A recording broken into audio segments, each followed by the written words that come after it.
Huzur, we had something to say about Sultan Mahmood Ghaznavi last time, and all right, and his servant Ayyaz also. I'll tell you about Ayyaz from my memory, but about Ghaznavi, I have read this carefully, and I think this is prejudiced against the Indians and non-Muslims. Evidently this account is not the right account, because he did demolish Somenath, and they have a lame excuse for him. He did it because they had their army hidden in there. It's all stupid. But anyway, whatever the history written by Muslims says about him is that his name was Mahmud and kunyat was Abu Qasim. His father was Amir Abul Mansur Subkutgin. He was born on the 1st or 2nd November 971 Iswi.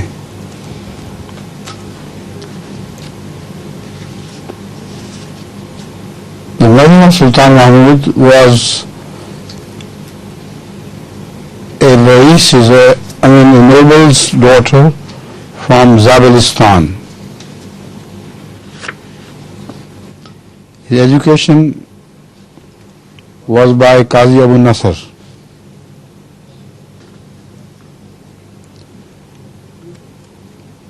There are 17 invasions of India related about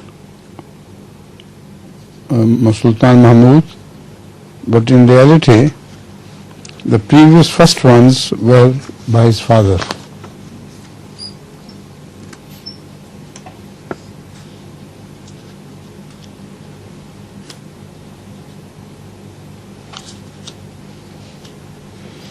He used to participate in the war along with his father in the first 2 or 3 cases.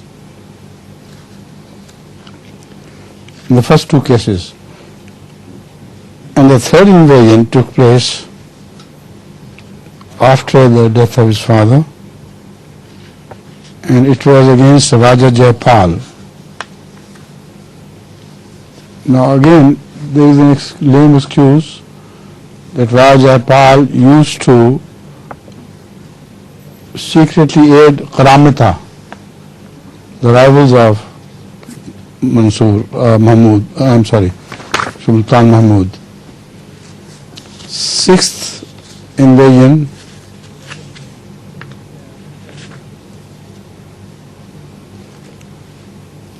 was against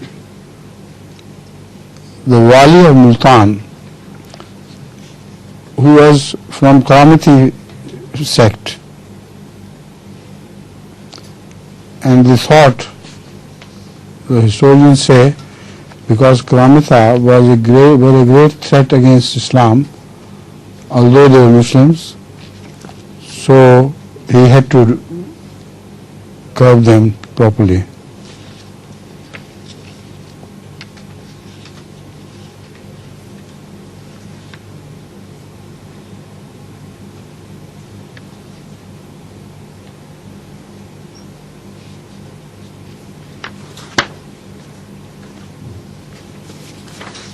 Now against the Muslim he invaded, and after conquering the fort of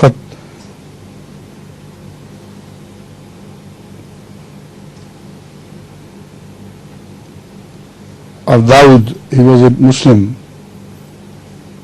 king of that area. After conquering him, he asked Raja Jaipal to sit on his throne. And now, about what a lame excuse. His name was Raja Jaipal. They say he had become a Muslim. So in place of a Muslim, he offered someone to deputize him who had become a Muslim.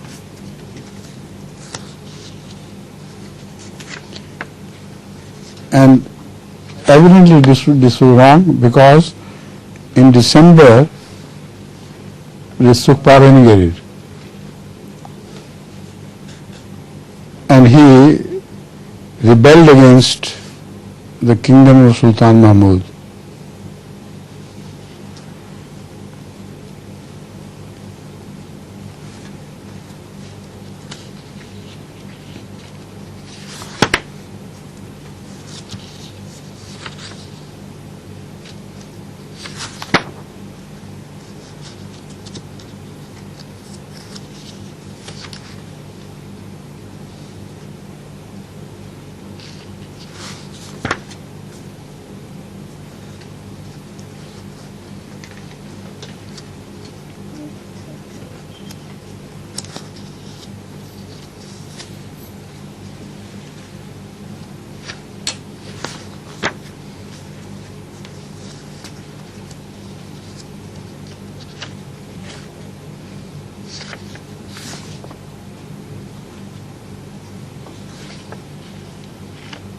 About the 15th invasion, he said that he invaded Sawat and the valleys around. They were all Muslims.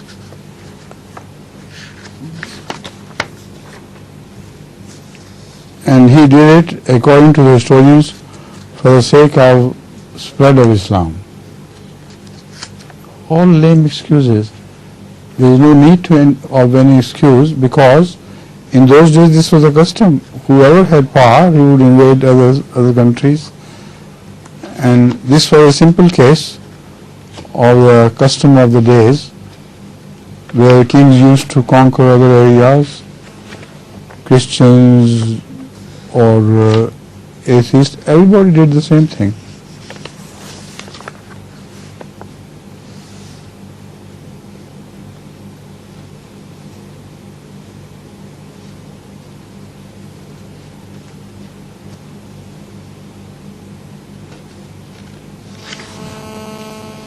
The 17th is about Somenath.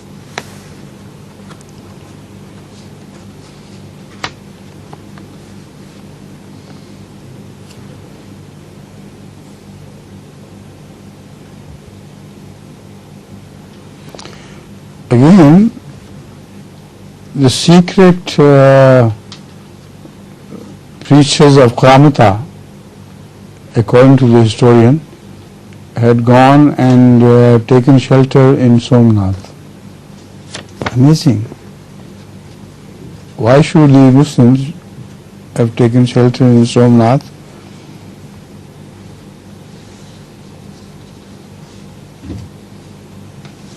And they were clearing the path for the Fatimi government of Egypt.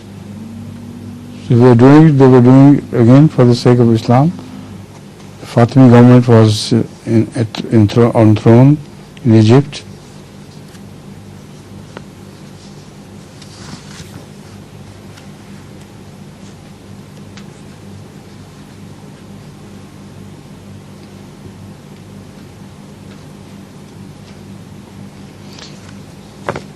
The real reason for attacking Somenath, apart from the other ones, was that people of Somenath did not permit him to go across and attack the king of Kant,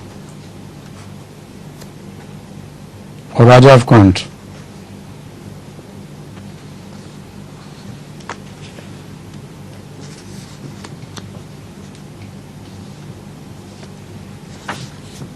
So all this is distorted history.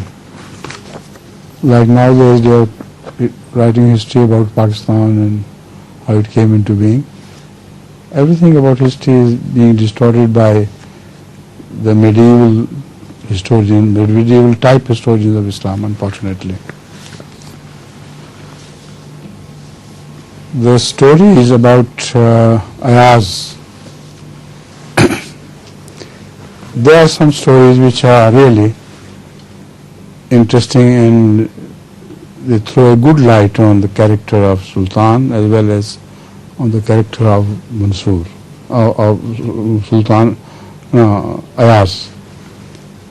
Ayyaz was a slave, a very poor slave, who was employed by Sultan Mahmood and was liberated after noticing that he was exceptionally intelligent. So he gradually gave him rises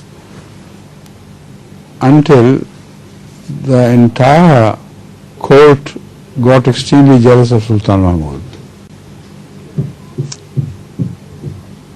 Now about Sultan Mahmood, it was said that he used to go secretly to a small house where he had kept something. Every other day or every month he would visit that house once and then return.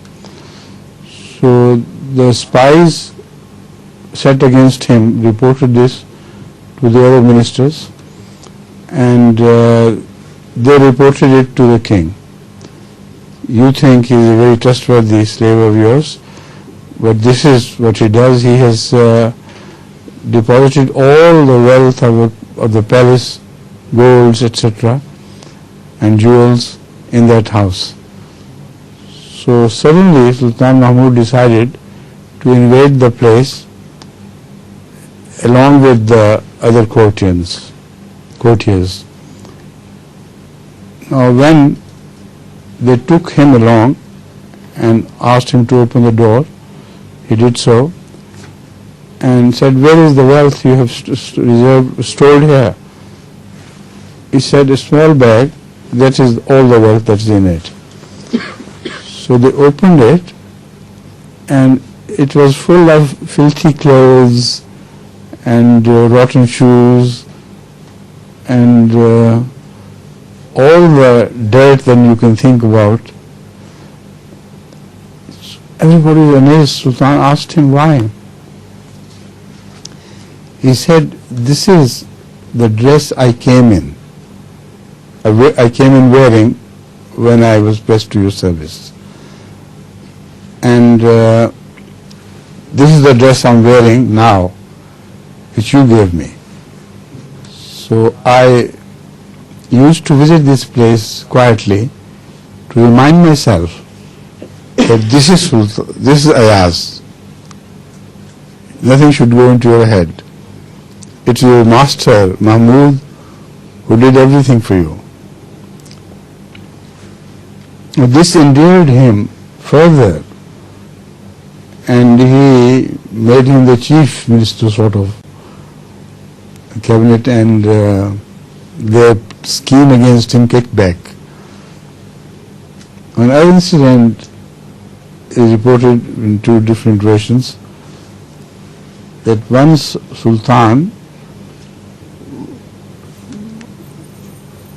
उसको क्या कहते हैं, सरदा melon तो नहीं होता ना, melon like, yes, sweet melon. Anyway, he was gifted with a big piece of melon. So by way of honoring him, he gave him the first slice, and he ate it with in such a way, making delicious faces, beautiful, lovely, what a thing. And now there are two versions. One is that the Sultan himself tasted it.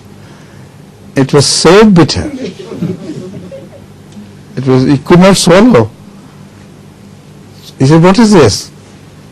He said, you have been feeding me with all the sweet things of life.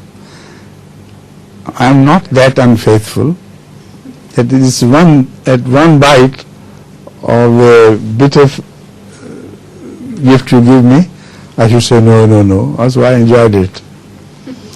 The second version is that after giving him while he was eating and enjoying it, he gave one to one of the ministers who was second to him and who took exception to the treatment of the king of this slave. So he tried to eat it and suddenly spat it out. Through. Sultan asked him, why, what happened? He said, it's so bitter, it's impossible. But he didn't seem bitter to Ayyaz. So then Ayyaz explained why. Ever after that, Sultan made him the chief minister and held him above everything else. And he was made the commander-in-chief of the army. So these are some stories about the relationship between Sultan Mahmood and Ayyaz. But as I have told you, the history about all his wars did not need any excuses at all. This was a custom of the time. He invaded, right, like all other kings. Why not? Right?